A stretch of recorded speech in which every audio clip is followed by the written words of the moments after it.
Hey, and welcome to 20 Minutes Self Development with me, your host, Tam Dillon. This podcast is all about focused, effective self development, specifically for healing practitioners, space holders, and intuitives who want to do the work behind the work. In each episode, I'll introduce you to a key concept, reflection, or tool that's designed to strengthen your inner capacity and support the integrity of your practice. In just 20 minutes, we'll go beyond surface level growth and into the real work that makes you a stronger, steadier, and more embodied practitioner. Let's get into today's episode. So this week, the tools that I'm working with, I've drawn from the Tree of Life, from the Kabbalistic teachings. And that's the tools of severity and mercy. They're the two main pillars that sit on the Severity tree, with the middle pillar being the ultimate goal, essentially, if you will. So these two things, severity and mercy, are two tools that I actually lean on quite regularly, um, with severity being clarity, discipline, boundary setting, and saying the thing that needs to be said, while mercy is compassion, patience, being non-judgmental, and the ability to offer soft space. Now, if you work as a healer or a guide or a teacher, you're going to want both. And you're going to need some adaptability to go with these, not just to react when things are changing, but to shift with intentional purpose, almost like shape-shifting, if you will, or flowing like water. Water adjusts and adapts itself to its external environment really beautifully. And over time, that adaptability is what builds endurance and resilience so that you can keep doing your work without burning yourself out. Because here's the truth, if you only sit in mercy, you risk cushioning everything. Your clients may feel super comforted, super supported, but they won't always move forward. If you only sit in severity, you risk being way too sharp and unyielding, and your clients can likely shut down on you, or just avoid you altogether. You may intimidate your clients even. Adaptability is what allows us to know when to lean into one and when to lean into the other, and how to balance them in real time. Coming back to the Sephirotic tree in that middle pillar, okay, we can see the picture unfolding itself here. This this balance has always been part of real spiritual traditions. It's not something new. It's not new age theory that I'm throwing out there. In fact, it's actually woven into one of the oldest teachings that we have. If we look at the Bhagavad Gita, and we look at the story of Arjuna and Krishna, Arjuna is standing on the battlefield and he's faced with the reality of fighting his family, fighting his kin, fighting against his cousins. And so he hesitates and he questions, whether this battle can actually be moral and whether he can actually carry out his duty. And this is where Krishna says to him that, sometimes the hardest action is the most compassionate one. Mercy doesn't always look like softness. In this case, mercy meant cutting away corruption so that life could continue. That teaching shows us that compassion can carry severity inside of it. So sometimes moral duty looks like severity, but really it's compassion. We also see this in modern accounts, in works with indigenous teachers. Carlos Castaneda, for example, he was pushed constantly by his teacher into situations of like some serious discomfort. Don Juan used challenge, trickery, to destabilize Castaneda, because that was how he could break him out of rigid patterns and prepare him to see differently. The severity of those teachings was the tool, but the purpose was mercy. The goal was to prepare him for the reality of working with people who would themselves be going through trials and upheavals, experiencing challenges and trickery. James Andretti, another really great example, in his accounts of training with the witches in Veracruz, he describes being taken into a cave to confront dark forces directly, not symbolically, but as part of the training himself, the training itself. And imagine that, like being led into a space to face entities that carry the weight of intense fear, of sickness, despair. And this training wasn't about cruelty, it was about preparation. Because if people came to him carrying those influences, he needed to be able to recognize them. If he couldn't name them, if he couldn't face them, he would never be able to help someone else heal from them. So again, severity was the tool, but mercy was the purpose. When you look at these traditions, you start to realize something, and that's really that mercy without severity is fragile, and severity without mercy is harsh. The two have to work together, and the skill is in knowing when to draw from each one. Now let's bring this into today's context. So clients don't come to us from the world we wish existed. I'm gonna say that again. Clients don't come to us from the world that we wish existed. They come to us from the world as it actually is. And that means people are living through loss, conflict, fear, political instability, oppression, war, family breakdown, addiction, trauma. And if we bury our head in the sand and say, I can't look at that, I only hold light, then we are cutting ourselves off from the very people who need the support the most. And it's not about plugging into heaviness all the time.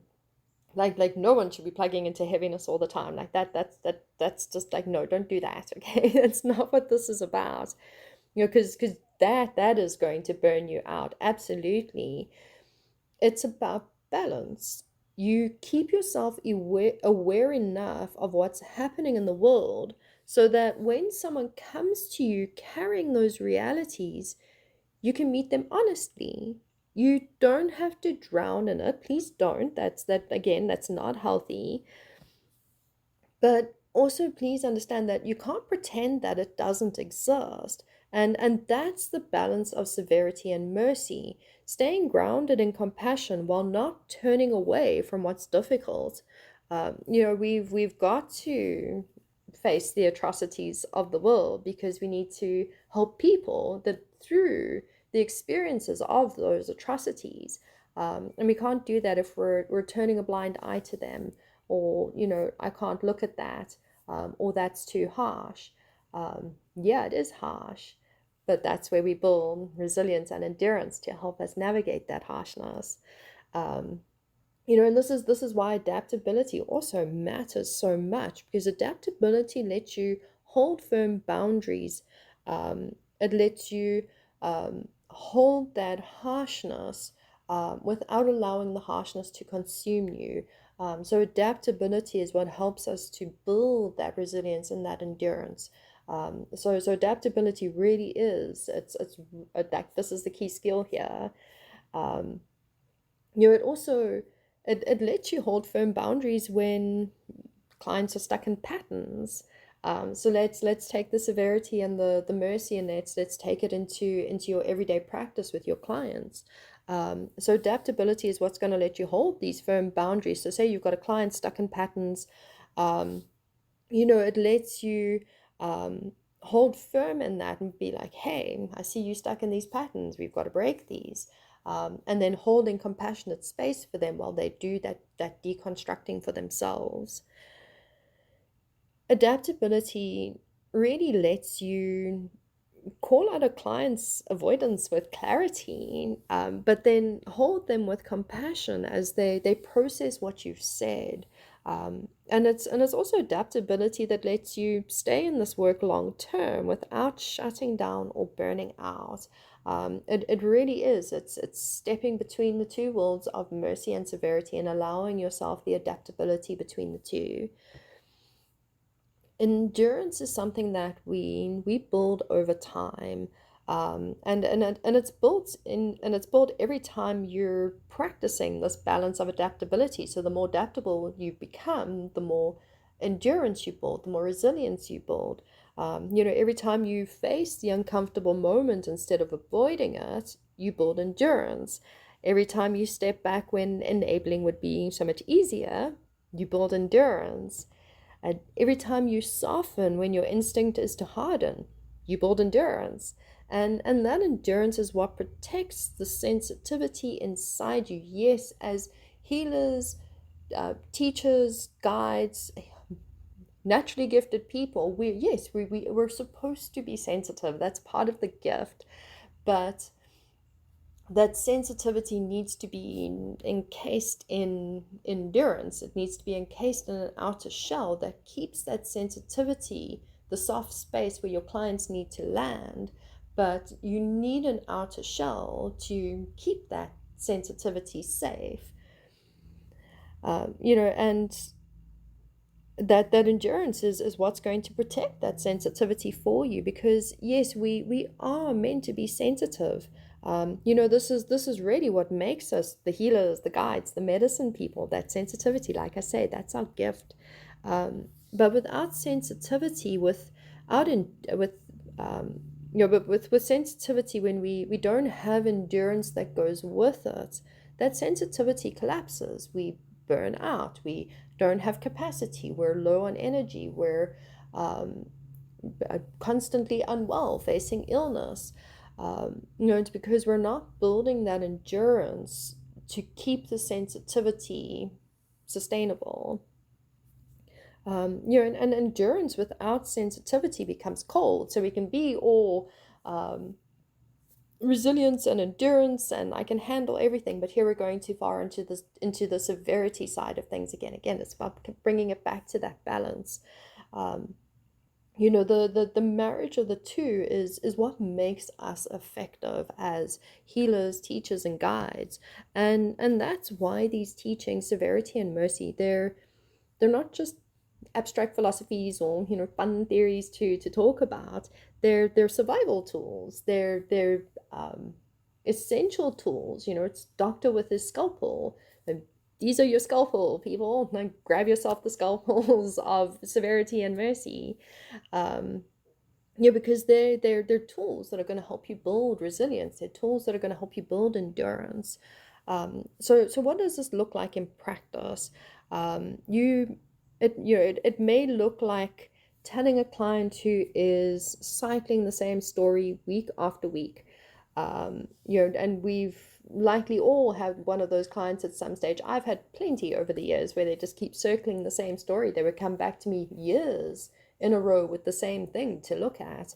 And without the capacity for severity, I just kept enabling that cycle and offering safe space for them to just, soft space for them to just keep running in the same circles. That made me a crappy healer. No, really, that did. I needed severity to step in, and say, I'm not going to feed the cycle anymore. We need to end the cycle. And that's where severity is helpful. And then sitting with them as they feel the discomfort of that boundary, holding compassion for the emotions that arise, that's the mercy. It's using both. And it might look like knowing when to step back entirely, because this happens sometimes. Sometimes we need to step back from a client or even a family member or a friend. We need to step back from them entirely. When someone is walking a path, you can't carry them on their path. You can't pick them up and carry them along their path. In essence, you're robbing them of their experience. You're robbing them of their path. You're robbing them of the lessons and the knowledge and the wisdom. And that too is severity, but it's born from mercy, because you know that trying to hold their hand through everything would um, rob them of the growth that they need to experience. Um, you've got to sometimes you have to be severe and just say, hey, I can't walk this path with you right now. You've got to walk this section on your own. But you know what? I'll be there on the other side when you're ready. Um, and sometimes it looks like being softer than you ever thought you could be. Um, Holding silence, letting someone cry without trying to fix them. How many of you can sit in a space with someone who is sobbing and just hold the space for them? Like, don't try and fix them. Don't climb into their emotion. Don't hold their emotion. Like, let them hold it as they need to. Let them be immersed in it as they need to, because you're holding a safe container in which they're allowed the space to do that. But you're not stepping in. You're not like, here's the tissue, everything's going to be okay, or don't cry. You're allowing them the experience. And again, that may look like severity, where you're sitting there in silence, allowing this person to just, immerse themselves in the emotional experience that they're having. But that's because you have enough compassion to allow that person to have the experiences that are their experiences to have. You're not robbing them of them. Um, and when that silence has done its work, speaking the truth that they need to hear again. So you may allow them the to sit in that silence, to sit with what it is that's coming up for them, and then allowing yourself the capacity to share truth, to add truth to the equation. Again, we're bringing in what may look like severity, but while they're raw and vulnerable, now is the time to speak truth. But how the truth is spoken is from a place of compassion. So we're speaking the truth, severity, but the underlying energy to it is compassion. And when you practice these tools over time, you really, like, you develop that adaptability. And that adaptability, again, I'm going to say it, is the root of resilience and endurance. Adaptability is how you build resilience and endurance for yourself. Um, and here's the bigger picture. This is how spirituality itself has survived centuries of oppression, by adapting and enduring, refusing to vanish. Um, Ancient traditions, they've survived underground. Knowledge was passed along in secret. Practices were hidden in plain sight. The adaptability of severity and mercy is what kept these practices alive. The practices that we in this modern day and age get to practice for ourselves, because they allowed adaptability between severity and mercy to maintain those traditions.